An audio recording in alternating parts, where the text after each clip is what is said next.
National Islamic University Chattogram, Manarat International University, জামায়াতের অসংখ্য উদ্যোগের মধ্যে এগুলো। আর বিশ্ববিদ্যালয়ে ভর্তি কোচিংয়ে জামায়াত প্রায় অপ্রতিরোধ।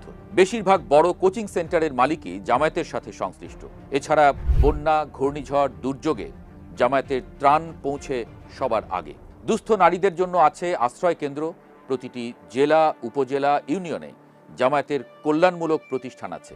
সবই যদিও ব্যক্তিগত উদ্যোগ, কিন্তু এগুলো দলের নেটওয়ার্ক।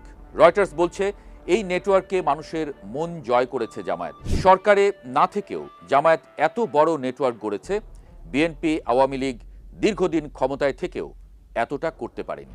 এই কল্যাণের কারণেই ভোটের আগেই মানুষের হৃদয়ে জায়গা করে নিয়েছে জামায়াত নেতারা। দ্বিতীয় কারণটি হলো দুর্নীতিমুক্ত ইমেজ।